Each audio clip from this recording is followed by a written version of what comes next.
티벳 사자의 서에 대한 의문들. 지금까지 여러 각도로 삶과 죽음의 순환 과정들을 들여다보았다. 무엇보다도 독자들이 티벳 사자의 서를 쉽게 이해하고 기억할 수 있도록 애를 써보았다. 그러나 이러한 노력에도 불구하고 사후 일어나는 현상, 즉 빛과 환영들의 출현이나 환생의 과정들을 단순히 종교적 또는 그 나라의 풍습일 뿐이라고 마음을 덮어버린 사람들이 있을 수 있다. 성하 달라이라마께서는 이런 물음에 당신은 당신의 할아버지를 보았는가? 보았다면 증조 할아버지를 보았는가? 또한 3대 할아버지를, 그 위 4대조 할아버지를, 선대의 조상들을 보았는가? 만약 당신이 태어날 때 3대, 4대의 할아버지가 이미 죽은 뒤라서 그분들의 얼굴을 보지 못했다고 하여 그들을 존재하지 않았다고 할 수 있는가? 라고 방문하신다. 다음은 티벳 사자의 서에서 풀리지 않는 의문들과 죽음과 관련된 궁금증들을 문답식으로 풀어보았다. 또 티벳 사자의 서에 나타난 가르침과 같이 우리 민족에게도 이와 유사한 사후의 가르침들이 있었는지, 있었다면 어떤 형식으로 유지되어 오고 있는지에 대해서도 알아보고자 한다. 티벳 사자의 서에 등장하는 평화와 분노의 신에 대해서 티벳 문화권을 제외한 대부분의 다른 나라 사람들은 그들의 존재를 알아채지 못한다. 바로도 안에서 공포와 슬픔, 분노를 알아차리는 것이 가능할까? 그것이 바로 티벳 사자의 서를 출판하고 세상에 배포한 이유가 아니겠는가? 각 나라의 문화 환경 등에 따라 각각 다른 양상의 환영이 등장한다. 어떤 형상이든 그것들을 경험한다는 것만은 분명하다. 평화의 신은 종교에 따라 다른 성인이나 성체의 모습들이 떠오를 것이다. 분노의 신 역시 역사나 환경에 익숙한 영상들이 영가 앞에 나타날 것이다. 그 외 종교가 없을지라도 전생에 친숙했던 모습들, 예를 들어 조상이나 존경했던 사람들은 평화의 신으로 염라대왕이나 저승사자, 괴물 같은 귀신들은 분노존을 대신한다고 할 수 있다. 고대로부터 남겨진 벽화나 다른 자료들에서 보면 종교마다 선악에 따라 이러한 표현들을 하고 있다. 사후 일어나는 일들이 약간의 차이는 있을지라도 모든 인류가 공감하고 매스컴 등에서는 이를 증명이라도 하듯 앞다퉈 재조명하는 시대가 되었다. 이러한 현상들은 영가의 전생의 업과 임종시 의식이 몸의 어느 부위를 통해서 밖으로 빠져나가느냐와 연관되어 있다. 대부분의 사람들은 죽음의 순간 우리 몸을 구성하고 있는 원소의 일부 또는 전체가 극도의 혼란을 일으킴으로써 해지절이라는 고통이 온다. 이는 마치 칼로 자른 것과 같은 심한 고통이다. 그러나 평소 선업의 종자를 쌓아온 이들에게는 이러한 현상이 거의 없다. 불선한 마음으로 맞는 죽음은 온갖 흉측한 모양들을 봄으로 인해 몸에서 큰 고통이 발생하고 털끝이 곤두서며 손발이 부들부들 떨고 똥오줌을 싸고 허공을 웅코 잡으러 버둥거리고 눈알이 뒤집히고 입에 거품을 무는 등 망측한 현상들이 일어나는 임종을 맞게 된다. 그러므로 평소 우리가 마음 공부를 하지 않는다면 계속 업만 쌓을 것이기 때문에 결국 삶을 포기하는 것과도 같다. 이러한 사실들에 비추어 티벳 사자의 서에 대한 학습은 사후 바르도에서뿐만 아니라 당신의 다음 생에도 긍정적인 영향을 미칠 것이다. 만약 어떤 사람이 불교에 대해서 알지 못하더라도 바르도를 알아볼 수 있을까? 만약 어떤 사람이 자신의 업보로 인해 나타난 다양한 형상을 알아보지 못하고 헤맨다면 영가에게 어려운 일임에는 틀림없다. 그는 죽음의 순간부터 환생할 때까지 일어나는 상황에 대해 견고한 실제로 알아차린 채 공포와 두려움 속에 넘나들고 방황하다 흐릿하고 어두운 빛 속으로 피신을 하게 될 것이다. 하지만 그가 살았을 때 죽음 이후에 대해 학습할 기회가 있었거나 그렇지 못했더라도 유족들이 만약 바르도에 대한 가르침을 이 죽은 사람을 위해서 암송한다면 영가에게는 매우 이로운 일이 될 것이다. 티벳 사자의 서의 가장 큰 매력은 평소에 불교의 가르침을 배우고 실천한 적이 없는 평범한 사람들도 구제의 대상으로 삼는다는 데 있다. 이는 죽음과 그 과정에서 발생하는 영가의 내면 의식의 변화와 현상들에 자기 마음속에 축적된 잠재 의식의 발현 또는 투영임을 명확하게 인식시켜 줌으로써 영가의 죽음의 공포를 극복하고 인간 본연의 모습인 완벽한 깨달음의 상태로 돌아갈 수 있도록 자세히 인도하고 있기 때문이다. 죽음의 순간에 부드럽거나 또는 강한 빛이 뒤따라올 때 먼저 나타난 빛을 놓쳤다면 뒤따라오는 다른 빛을 잡을 기회를 가질 수 있을까? 만약 한 사람이 첫 번째 날 그 빛을 알아보고도 그 빛을 선택하지 않았다면 영가는 두 번째 날에 실수를 하지 않을 것이다. 왜냐하면 그 사람은 중요한 빛을 계속해서 알아볼 수 있기 때문이다. 낙태되거나 또는 어린 나이에 죽은 아이의 의식은 어떻게 될까? 태어나기 이전에 태어나면서 또는 어린 나이에 죽은 사람의 의식은 다시 한번 바르도 상태의 영향을 통해 다른 존재 형태를 띠게 될 것이라고 스승들은 말하고 있다. 이러한 영가들에게도 죽은 사람을 위해 진행하는 것과 똑같이 가치 있는 천도나 갇힌 짐승을 풀어주는 등 자비를 행해야 할 것이다. 낙태의 경우도 마찬가지이다. 앞서 출생의 바로도 전개와 정에서 보았듯이 중음신이 부착된 수정란도 이미 생명의 범위에 속한다. 그 기간이 얼마이건 낙태 행위는 분명히 살인의 악업이 된다. 부모는 그 악행을 저지른 데 대해 잘못을 참회하고 아가 영가의 미래를 위해 기도를 일심으로 하여야 할 것이다. 자살한 사람의 의식에는 어떤 일이 일어날까? 어떤 사람이 자살했을 때 그의 의식은 당연히 부정적인 업이 따르게 된다. 왜냐하면 한 생의 업력이 다하여 맞은 죽음이 아니기 때문에 그 업력이 끝나지 않았다면 마땅히 과보를 받을 것이다. 그런데 과보를 받기 싫어 괴로움을 인내하지 못하고 스스로 목숨을 끊는다면 오히려 나쁜 업을 짓게 되어 다음 생에 더 많은 괴로움을 받게 된다. 우리가 죽을 때 마지막 의식이 다음 생을 지배한다. 요즘 세간에 이어지는 자살은 주로 명예나 재물욕에서 오는 것으로 죽는 순간 그에 따른 한을 남기게 된다. 그 한은 영가의 갈 길을 가로막는 족쇄가 되고 악령이 되어 주변을 떠돌 수 있다. 그러므로 스스로 목숨을 끊는 일은 크게 어긋나는 행위로 죽음은 끝이라는 견해는 잘못된 생각이다. 자살의 근본 원인도 욕심과 분노와 어리석음에 있다.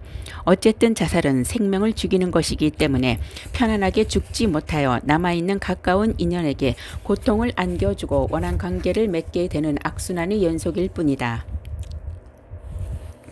이런 부정적인 생각의 연으로 죽음의 순간 해로운 악령이 달려들어 그의 생명력을 점유하기 때문에 주변에도 나쁜 영향을 끼칠 수 있다. 때문에 자살의 경우 능력 있는 스승의 죽은 자의 의식을 자유롭게 하기 위해서 정성을 다해 천도를 하여야 한다. 그리고 가족의 끊임없는 기도가 함께 해야 할 것이다. 내사 상태에 있을 때나 죽을 때 신체 기관을 기부하는 행위는 어떻게 봐야 할까? 스승들은 신체 기관의 기부는 보시의 매우 적극적인 행동 중 하나라고 가르치신다.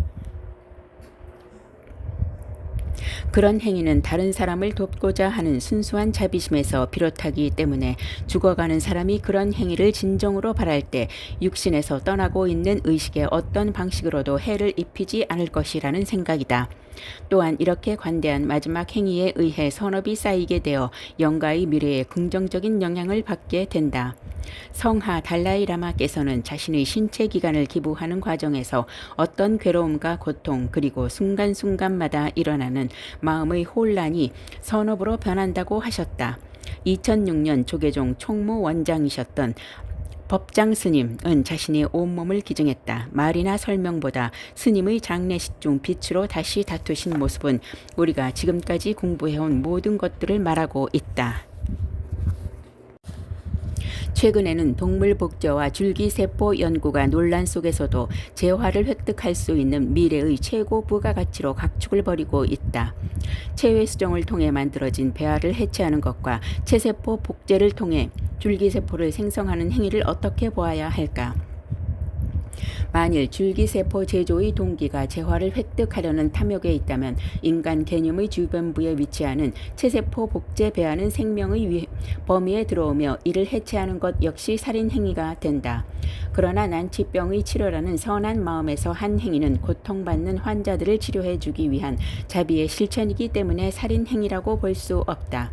불교의 업 이론에 비추어 볼 때 모든 살상 행위가 전적으로 악행과 관련된 것만은 아니다.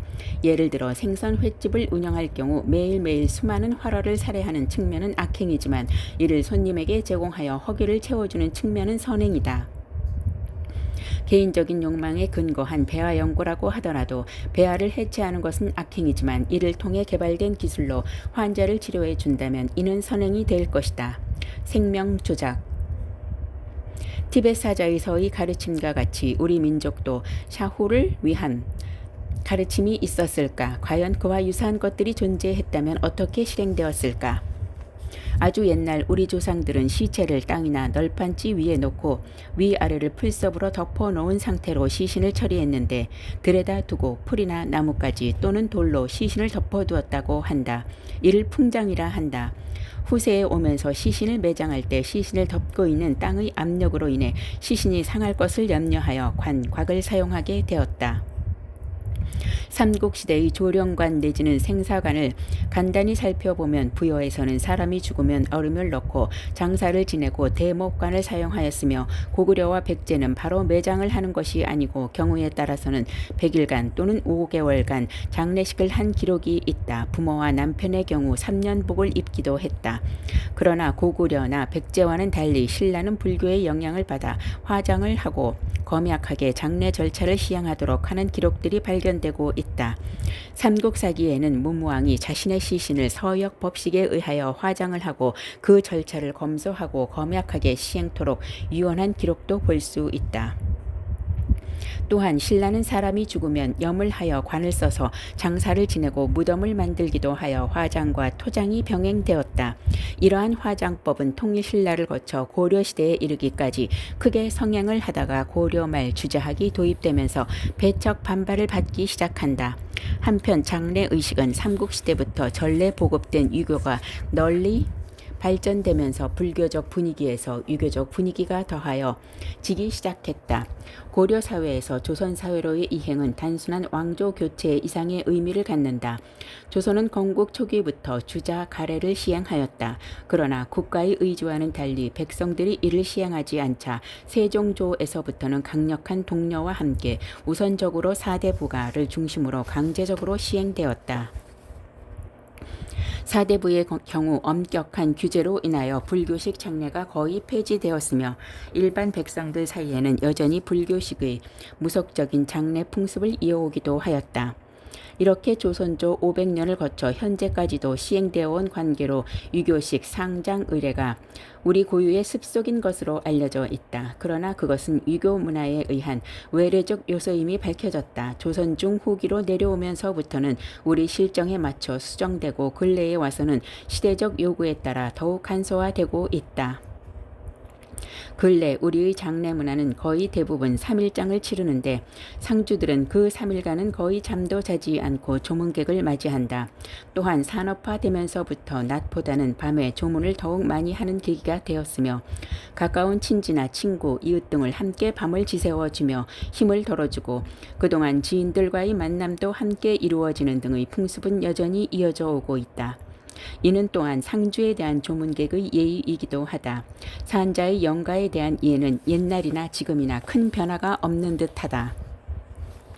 산자가 영가에 대한 이해를 갖추는 것은 누구나 죽음을 피할 수 없는 자신의 일이기도 하지만 영가에 대한 공포심, 즉 영가를 잘못 다루었을 경우 산자에게 어떠한 해로움을 주지는 않을까 하는 심리적 두려움이 내재되어 있다고도 볼 수 있다. 영가에 대한 공경심 또한 시신을 중요히 다루는 하나의 요인이기도 하다.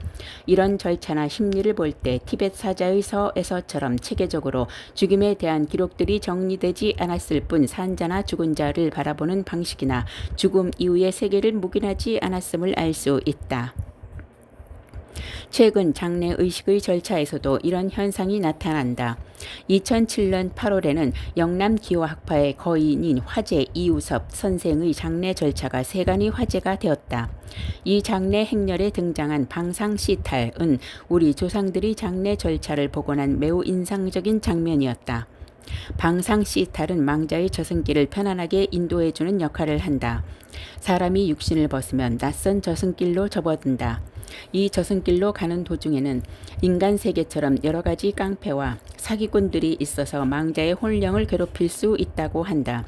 이를 막아주는 것이 바로 방상시탈이라는 것이다.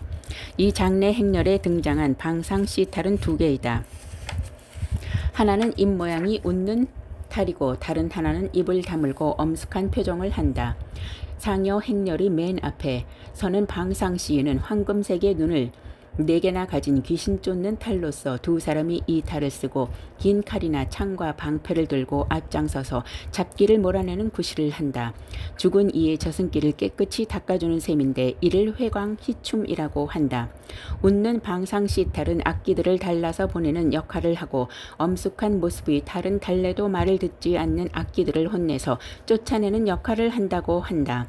탈의 재료는 가볍게 얼굴에 쏠 수 있도록 오동나무를 사용하고 그 위에 황토를 바른 다음 붉은색, 검은색, 흰색의 안료를 쓴다. 탈은 그 개념을 확대하면 나무, 새, 지렁이, 물, 바위, 구름, 바람 등 천지 만물이 모두 알아듣는, 즉 천지 만물과 교통할 수 있는 위력을 지니고 있으므로 요사스러운 귀신을 물리치는 벽사의 힘을 지니고 있다고 한다. 여기에 등장하는 방상시탈의 의미는 티벳 사자의 서에 등장한 환영의 모습과 그 의미가 거의 같음을 우리는 금방 눈치챌 수 있다. 웃는 방상시탈은 자비존의 대표적 형상이고 엄숙한 모습의 탈은 분노존을 표현한 것이다. 티벳 사자의 서에서는 영가의 심상에서 스스로 그 모습들을 현현하지만 우리의 풍속은 영가의 주변에서 영가가 겪는 고통을 덜어주거나 미리 막아줌으로 해서 영가가 평온하게 다음 환생길로 가도록 돕고 있다는 것이다.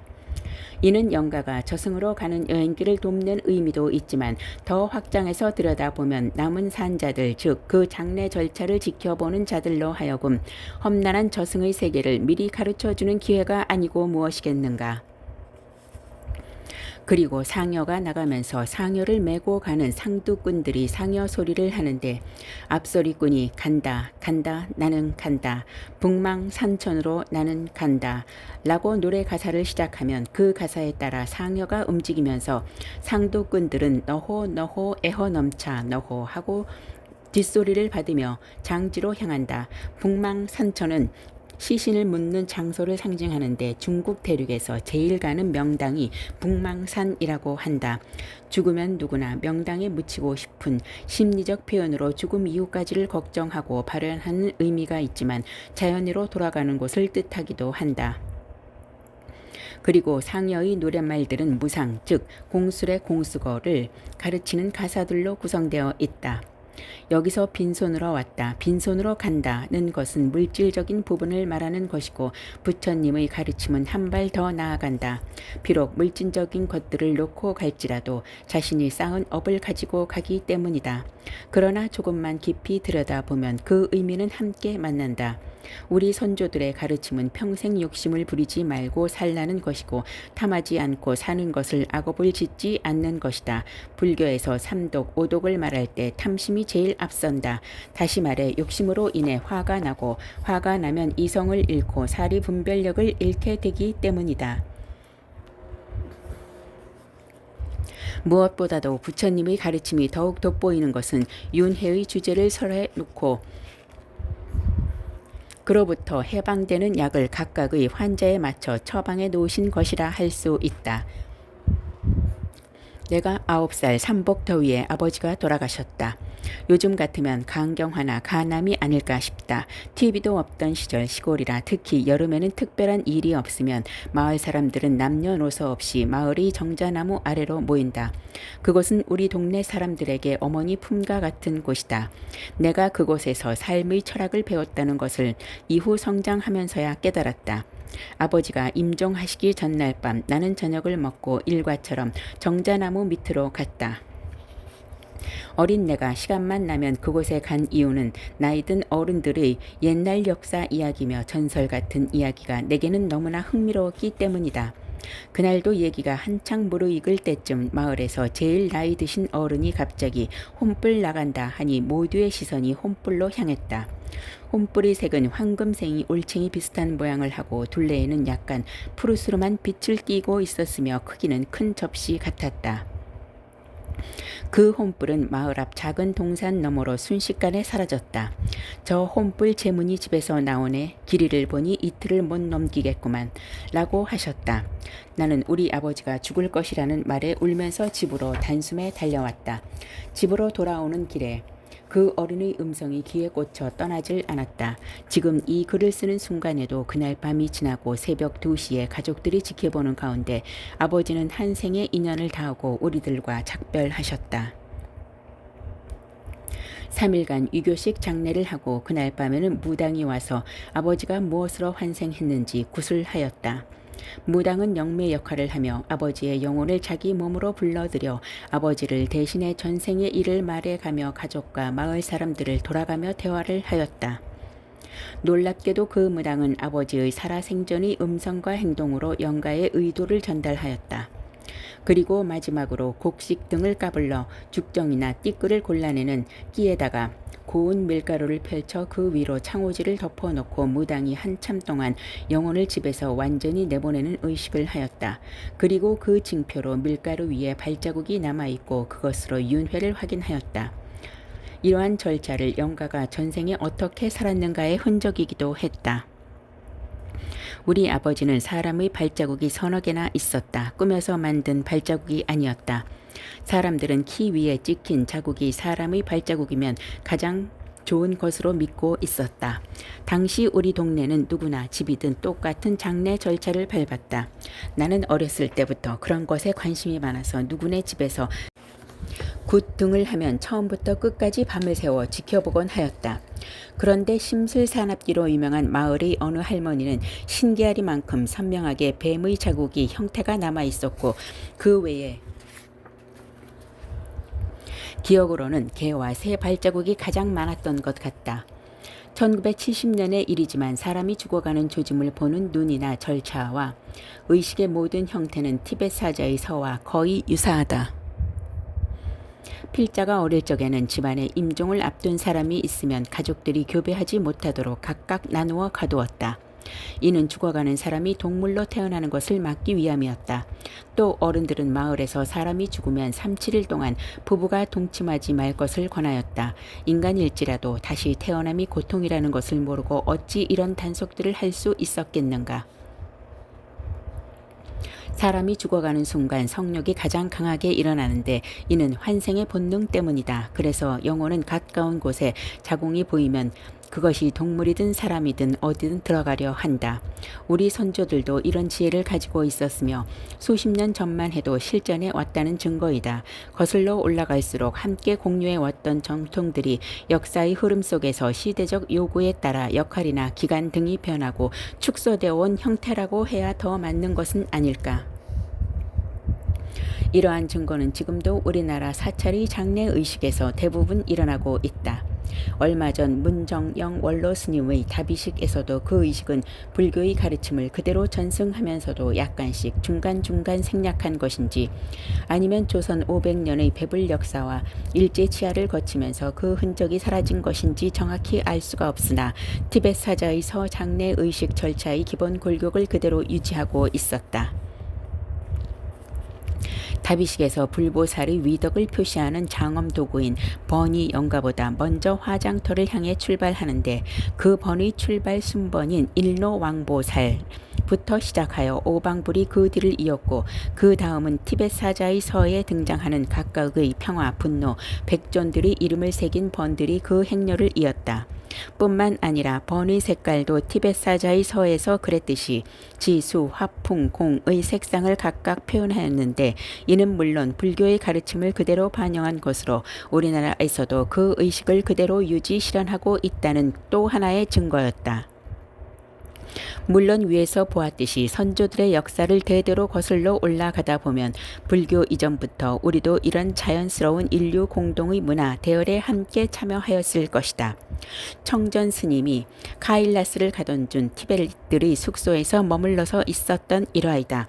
보름달이 떠오르는 밤 티베트인들에게 망원경을 주면서 달을 보라고 했더니 토끼가 없네 하며 너무 놀랐다. 티베트 사람들도 달에 토끼가 있다고 생각했던가? 우리나라 정서와 어찌 이리도 닮았단 말인가? 어쨌든 티베트 사람과 우리나라는 같은 몽골리언의 혈통이라 그런지 여러 가지 정서가 비슷하고 음식이나 기구 등도 비슷한 게 많다. 놀라운 것 중 하나는 사람 이름이다. 어렸을 적에 동네에 개똥이라는 사람이 좀 커서 알고 보니 자식을 낳으면 다 죽어나가는 집안에서 이름을 천하게 지어 액땜을 한다 하여 이름이 개똥이었다. 그런데 이곳 티베트 사람들도 그와 똑같은 발상의 이름을 찾아볼 수 있으니 개똥이라는 이름을 지어받은 사람은 안 죽고 오래 산다고 믿는 것이다. 달라이 라마와 함께 지낸 20년. 이상에서 보았듯이 딴뜨라의 가르침이나 티베트 사자의 서의 사후에 대한 설명들은 약간씩 축소되고 변형돼 실천에 오고 있을지라도 우리 삶 속에 그대로 이어 흐르고 있다. 그러므로 티베트 사자의 서는 단순히 불교적인 것이나 아니면 저 멀리 히말라야 설산의 사람들에게나 필요한 가르침이 아니다. 우리 모두가 이 생에서 반드시 이해하고 알아야 하며 자연스럽게 신심에 들어야 할 과제이다. 니르바나로. 지금까지 가르침에서 보았듯이 금생의 몸의 수명이 다하였을 때 우리에게는 역으로 고통에서 벗어나 영원히 대자유에 이를 수 있는 최고의 기회가 온다. 바른 가르침으로 바르게 잘 수행한 고귀한 사람은 임종시의 의식의 전해를 통해서 바르도를 통과할 필요가 없이 위대한 초월의 길을 통해 니르바나에 이른다. 이보다 낮은 단계의 체험을 얻은 사람은 임종의 바르도에서 정광명을 인식해 개념적인 사고를 섬광 속에 녹임으로써 해탈하게 된다. 그리고 이보다 더 낮은 단계의 사람들은 바르도 단계에서 2주에 걸쳐 평화와 분노의 모습으로 차례로 출현할 때 각자의 선업과 근기의 차이로 또 인도자의 역량과 가족들의 정성 어린 노력으로 인해 앞의 하나를 통해서 해탈하지 못하면 뒤의 하나를 통해서 해탈하게 된다.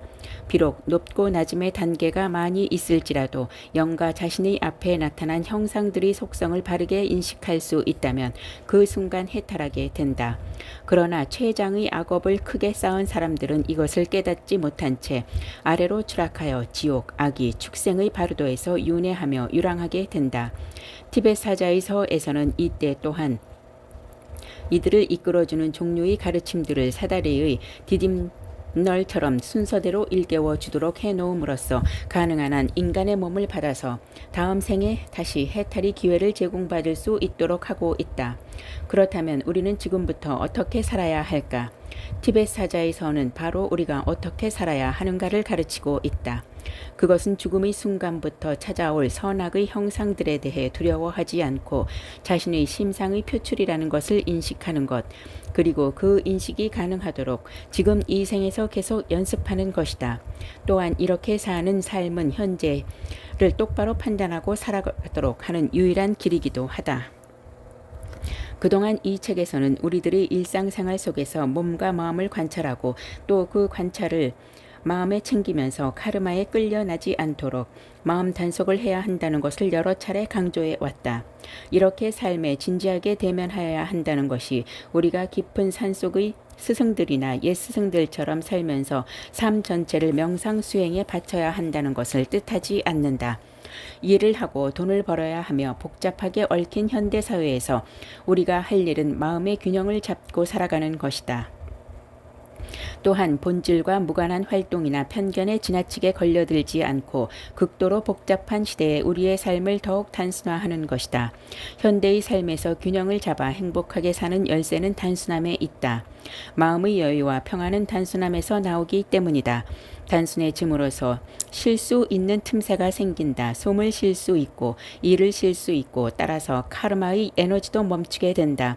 그렇게 쉬게 되면 그동안 우리를 짓눌러 왔던 모든 것들이 풀리고 그런 다음 창조의 에너지가 샘솟듯 하여 맺힌 고리가 다 풀리고 맺을래야 맺을 고리마저 사라진다. 우리가 따로 시간을 내어 명상을 하기 좋은 조건을 갖추기란 매우 어렵다. 하지만 대수롭지 않은 세속의 일에서도 자신에게 어떤 기회가 주어졌을 때 놓치지 않으려는 것과 같이 수행을 할 때도 지금 이만큼의 조건을 갖추었을 때 슬기롭게 활용하지 못한 채 지나쳐 버려서는 안 된다. 옛 스승들은 세속의 일이란 턱수염과 같다고 하였다. 턱수염이 밀어내면 길어내고 또 밀어내고 길어나듯이 세속의 일도 끝이 없다. 언제 염라대왕 앞에 갈지 우리는 모른다. 나이가 많다고 먼저 가고 젊다고 나중에 가라는 순서도 없다. 오는 순서는 있어도 가는 순서는 없기 때문이다. 지금 이 순간부터 닥지 않으면 평생 차일필 이런저런 조건만 따지다 어느 날 염라대왕이 문을 두드릴 날이 오고 말 것이다. 당신이 마음만 내면 지금 이 순간부터 당신의 삶 하나하나에 자연스럽게 적용하며 명상을 할 수 있다. 달리 말해 우리의 삶 속에서 수행의 대상이 아닌 것이 없다. 예를 들어 한국 사람들은 성격이 급해서 화를 자주 낸다. 이는 감정의 기복이 그만큼 심하다는 것이다. 직장에서 상사는 부하에게 화를 내고 부하는 퇴근해서 가족들에게 직장에서 받은 스트레스를 푸는 연결고리를 맺어 간다. 이런 방법으로는 스트레스가 풀리는 것이 아니라 오히려 수많은 사람들에게 연속하여 부정의 영향이 퍼져 나간다. 우리는 그때 어떻게 화를 수행의 대상으로 삼을 수 있을까? 부처님께서는 누군가 나를 위해 선물을 가져왔는데 내가 그 선물을 받지 않으면 그 선물을 가지고 온 사람이 다시 가지고 가야 한다. 즉 그 선물은 가지고 온 사람이 몫이 되는 것이다. 라고 말씀하셨다. 이와 같이 상대가 나에게 화를 내거나 억울한 소리를 할 때마다 자신의 마음을 들여다보라. 상대의 감정에 내가 이미 흡수되어 그의 의도대로 내 마음이 이미 화가 나서 그의 노예가 되었다면 당신은 선물을 받은 것이다. 아니면 반응을 하려다 감정이 일어나는 것을 알아차리는 순간 사라지든지 그것도 아니면 그때 관찰하는 마음이 강해져서 오히려 상대에게 연민의 마음을 갖게 된다. 그러면 그 선물은 당시 상대의 몫으로 돌아가게 된다. 그리고 잠시 그가 받은 업보를 생각하면 한 발 더 나아가 그에게 자비의 방사를 보낸다. 이렇게 하면 몸에 자연스럽게 배어 어떤 상황에도 물들지 않고 초연해진다. 그러므로 우리의 삶에서 수행의 대상이 아닌 것은 하나도 없다. 이렇게 해 나아갈 때 나에게 적이 없어지고 모든 이들이 호감을 갖게 되며 만사가 막힘없이 순조로워진다. 우리가 명상을 하는 가장 큰 가치는 우리 인간의 생각을 바꾸고 그렇게 함으로써 업을 바꾸어 나와 더불어 세상을 안락하게 만드는 것이다. 그것은 자기 통찰을 통하여 잘못된 관행과 관습을 깨닫는 데 있다. 사람은 깨닫고 나면 비로소 잘못된 것을 고칠 수 있기 때문이다. 잘못된 생각이나 자신만이 옳다는 자만, 항상 남을 믿지 못하는 의심, 내 것에 대해 집착하는 탐심과 욕심에서 비롯된 화, 그리고 인가와 무상 등을 모르는 것을 자기 중심적으로만 사는 어리석음을 말한다. 그러나 오래도록 살아온 습관을 고치기가 그렇게 쉬운 일이 아니다. 그것은 공덕행을 쌓는데 많은 노력을 하면서 일체 중생의 행복과 해탈을 위하여 자신의 모든 것을 희생하는 원력과 실천이 있어야 한다.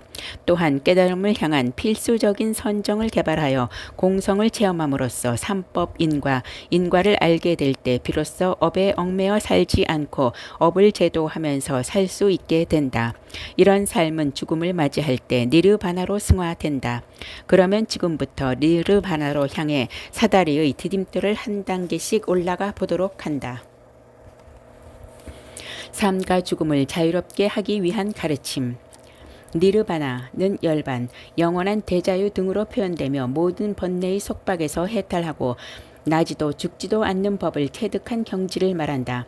여기서 해탈이란 고의 바퀴, 윤회에 우리를 붙들어 매는 모든 괴로움과 속박으로부터 벗어나 마음을 자책해 하는 것을 말한다. 이는 곧 우리의 본래 청정한 마음을 더럽히는 모든 정신적 오염원인 다섯 가지 독을 씻어내어 마음을 깨끗하게 하는 것이다. 다섯 가지 독을 되풀이하는 윤회에서 벗어나는 것이 해탈이다. 하나하나 잘못된 악습을 되풀이하지 않음으로 인해 별 해탈이 이루어지고 차츰차츰 오독에서 완전히 벗어나면 해탈의 완성이다. 이 깨끗한 마음의 작용은 불성에서 나온 것이므로 모든 언행에 전도됨이 없기 때문에 사물의 본성을 알고 그렇게 고귀하게 가는 이는 무생명들이 존경하고 우러러 받들고 따르게 되어 있다. 따라서 이 장에서 오독의 번뇌를 씻어내고 또한 청정해진 마음의 번뇌에 오염되지 않게 하기 위한 방법들을 문답식으로 이어보았다. 84,000 방편이 다 수행이라고 하는데 무엇을 그 대상의 기준으로 삼아야 할까? 수행과 수행이 아닌 것의 경계는 번뇌의 치료제가 되면 수행이고 치료제 역할을 하지 못하면 수행이 아니다. 번뇌가 있으면 과거에 쌓은 업이 비록 없더라도 갑자기 번뇌로 새로운 업을 쌓아서 윤회의 몸으로 태어나게 된다. 그러므로 윤회의 뿌리는 번뇌이다. 업과 번뇌 등 태어날 원인이 없어지면 니르바나의 대열에 오른 것이다. 어떻게 해야 번뇌를 제거할 수 있을까? 먼저 번뇌가 왜 생기는가? 그 생기는 원인을 알고 원인을 없애면 번뇌의 결과로 이어지지 않는다. 모든 번뇌는 탐심, 진심, 치심, 의심, 자만 등 5가지의 범위를 벗어나지 않는다. 그러므로 원인인 5가지 독을 제거하는 길이 니르바나에 도착하는 길이다. 그리고 이 5가지의 독으로부터 물들지 않는 것이 항상 열반의 경계인 상락아정의 상태이다. 탐욕의 치료 정신적 암덩어리인 5가지 독 중 먼저 탐심은 부정관의 주로 치료하고 있다. 이 세상에 존재하는 것들 중 부정한 여러 대상이 있지만 가장 많이 실행하고 있는 부정의 대상은 묘지 명상이나 신체의 혐오스러운 32 부위에 대한 명상이다. 먼저 묘지 명상은 공동 묘지에 버려진 시체가 하루 이틀 날짜가 지나면서 부풀고 검풀어지고 썩어가는 것과 같이 우리의 몸도 이와 마찬가지로 그것을 벗어나지 못한다는 것을 알아차리는 것이다. 공동묘지에 버려진 시체가 날짐승을 먹이고 개, 여우, 늑대 등 다른 여러 가지 살아있는 것들에 의해 먹이는 것을 보고 공동묘지에 버려진 시체가 피와 살이 아직 있는 채로 힘줄에 묶여 해골로 변해 있음을 보고 뼈마디가 연결되지 않고 손뼈, 다리뼈, 두개골 등 사방팔방으로 흩어지고 고동 색깔과 같이 백골로 변하고 세월이 지나 뼈더미가 되어 있음을 보고 공동묘지에 버려진 시체가 뼈마저 썩어 문드러져 가루가 되어 있음을 보고 이 몸을 관찰하되 이 몸도 또한 이와 같은 현상에 의해 이와 같이 되어서 그것을 벗어나지 못하리라고 알아차린다. 이와 같이 혹은 안팎으로 몸에서는 몸을 관찰하면서 주하고 몸에서 생겨나는 현상을 관찰하고 또는 몸에서 멸해가는 현상을 관찰하다 보면 어느 것 하나 나의 몸이라든가 나의 것이라고 할 만한 것이 없다. 끊임없이 변화하고 생기거나 또는 사라지는 것을 찬찬히 들여다보고 있으면 세상의 어느 곳에도 집착하지 않게 된다. 다음으로 신체의 혐오스러운 32 부위에 대한 명상은 가죽에 쌓여 갖가지 부정한 것으로 가득 차 있는 이 몸 자체에 대해 발바닥에서부터 위로 올라가며 또 머리카락에서부터 아래로 내려가며 고찰한다. 이 몸에는 머리카락, 몸털, 손, 발톱, 이, 살갗, 살, 힘줄, 뼈, 골수, 콩팥, 심장, 간, 늑막, 지라, 허파, 큰 창자, 작은 창자, 위, 똥, 쓸개즙, 가래, 고름, 피, 땀, 비계, 눈물, 임파액, 침, 콧물, 관절액, 오줌, 그리고 해골 속의 뇌수가 있다. 고 관찰한다.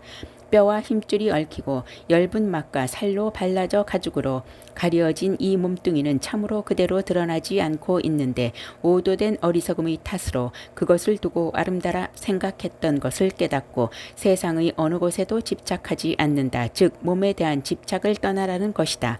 그렇다고 몸을 학대하라는 것은 아니다. 모든 것은 중도를 벗어나지 않아야 한다. 특별한 몇몇 귀한 존재들을 제외하고 욕심이 없는 사람은 거의 없다. 그러나 욕심은 모든 재앙을 가져오는 첫 번째 원인이다. 욕심을 낸다 하여 원하는 만큼 채워지는 것이 아니다.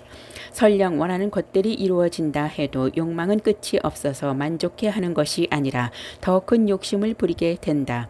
결국 스스로 무너지게 된다. 그러므로 스승님들은 나보다 못한 아래의 사람들을 늘 생각하면서 지금 현재의 삶에 감사하라고 가르치고 있다. 화냄의 치료. 두 번째 성냄은 인욕광상과 자애심으로 치료한다. 상대방의 입장이 되어 역지사지로 사유해 본다면 다른 사람들에게서 좋은 면만 보려 하고 남들이 잘 되는 쪽을 더 좋아하게 되는 등의 습관을 들이면 자신의 마음이 먼저 정화가 되고 이는 타인에게도 금방 전달된다. 거꾸로 철봉에 매달려 보라. 파란 하늘은 땅이 되고 노란 땅은 하늘이 된다. 미움은 사방으로, 증오는 용서로 한 번쯤 입장을 바꿔 생각해 본다면 지금까지 당신을 조여왔던 모든 것들이 사르르 풀려 나간다. 또한 화내기 전과 화를 낼 때의 허물을 살피고 이것을 막기 위해서는 화냄의 죄를 알아서 인욕을 수행해야 한다. 우리 모두를 고통에 빠지게 하고 자기 목숨까지도 끊게 하는 것들은 모두 화냄의 허물이다. 원수를 모두 없애고 싶어서 없앤다고 해도 중생은 끝이 없기 때문에 원수도 끝을 낼 수가 없다. 그보다는 원인인 화, 내는 마음만 없다면 모든 원수를 없애는 것과 마찬가지가 된다. 화의 원인은 그 뿌리가 탐심에서 시작된다. 하나하나 분석하며 들어가 보라. 내 마음대로 내가 원하는 대로 되지 않는 데서 화는 불처럼 일어난다. 사람이 감정을 다스리지 못하면 올바른 판단을 내릴 때 작용하는 두뇌의 가장 우수한 부분이 제대로 기능을 하지 못한다고 한다. 이때 치심이라고 하는 어리석음도 어느새 마음속에 장막을 치고 이내 자동으로 바보가 되어버린다. 그래서 탐진치는 동시에 작용을 한다. 어리석음과 의심의 치료. 치심과 의심의 치료제는 연기법과 공성에 대한 올바른 견해 등을 사유해야 한다. 성하 달라이 라마께서는 의식이 무엇인지 먼저 관찰하고 분석해야 한다고 말씀하셨다. 의식하고 있는 의식을 다시 한번 들여다보라. 의식과 몸을 다스리는 나라는 주체가 있다. 내 몸이 무슨 행을 했을 때 행한 몸이 나의 것이라고 생각하고 생각한 의식을 내가 한다고 생각하기 때문에 고통을 느끼게 된다. 심신의 고통과 행복을 나의 고통이라고 여기는데 어느 것이 더 나에게 고통을 주고 유용한지 생각해 보아야 한다. 결국 심신의 고통은 탐진치에서 온다. 내 것이라는 생각이 삼독심을 일으킨다. 그렇게 고통의 원인을 분석해 반조해 가다 보면 무자성을 알게 된다. 진실로 자성으로 존재하는 것은 없다. 자성으로 존재한다는 것은 다른 아무 것에도 의지하지 않고 홀로 존재한다는 의미이다. 자성으로 존재한다는 것은 다음에 세 가지로 존재할 수 있어야 한다. 첫 번째로 원인과 조건에 의지하지 않고 존재할 수 있어야 한다. 두 번째로는 어떠한 부분으로 의지하지 않고 존재해야 하며 다음으로는 마음에 의지하지 않고 존재해야만 자성으로 존재할 수 있다.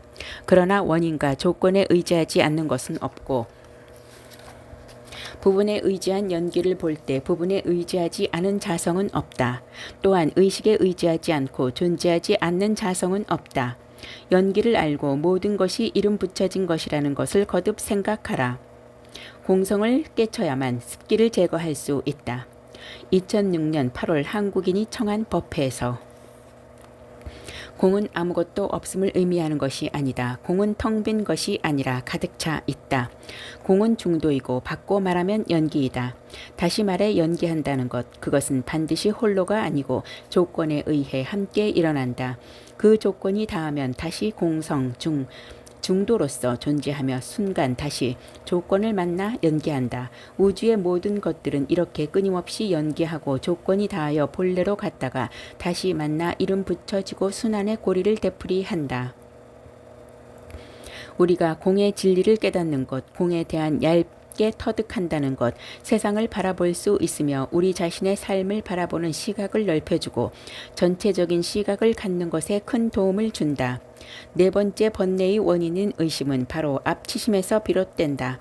그것은 지혜롭지 못한 주의를 자주 기울이는 것, 그것이 곧 아직 생겨나지 않은 의심을 생기도록 조장하며 이미 생겨난 의심을 키우고 드세게 만드는 자양분이다. 이는 반대로 이로운 것과 해로운 것, 나무랄 데 없는 것과 나무라야 마땅한 것, 고상한 것과 천박한 것, 기타 흑백으로 상반되는 갖가지 것들이 있다. 거기에 시시로 지혜로운 주의를 기울이는 것이 의심을 치료할 수 있다. 즉 알아차리는 마음, 이것만이 아직 생겨나지 않은 의심을 생기도록 조장하지 않고 이미 생긴 의심을 끼우거나 드세지 않게 한다. 비유를 들어 한 통의 흙탕물을 휘저어 어두운 곳에 두었다면 정상적인 시력을 가진 사람이라도 거기에 비친 자기의 얼굴을 제대로 알아볼 수 없을 것이다. 마찬가지로 어떤 사람의 마음이 의심에 쌓여 짓눌려 있을 때 그는 이미 일어난 의심으로 인하여 바른 판단을 할 수 없게 된다. 이리하여 그는 자신의 행복도 남의 행복도 올바로 이해하지 못하고 보지 못한다. 오독 중 5번째인 자만의 치료제는 자기가 모르는 것을 살피는 것이다. 머리에서 발바닥까지 자기가 할 수 있는 것과 없는 것을 살펴서 교만을 줄여야 한다. 또한 병듦과 늙어감 등의 생로병사로 세속적인 행복이 자주 바뀐다는 것, 무상을 관상해야 한다. 자신의 주위를 살펴보아 비웃음만 받고 사람들이 존경하지 않으며 멀리하는 왕따형 모델은 거의 자만심이 강한 데서 그 원인이 있다. 당신이 짐 있는 곳에서 모든 사람들과 어울리지 못하고 있다면 스스로 마음을 안으로 비춰 점검해 보라. 부처님께서 번뇌의 치료제로 84,000가지를 설하셨을 거라도 이 모든 것들을 알아차리는 마음으로 요약된다. 그러므로 항상 마음을 들여다보는 것을 게으리하지 않는다면 5가지 독을 물들지 않고 이와 같이 관찰하는 마음이 지속될 때 이 5가지 독으로 해방된다.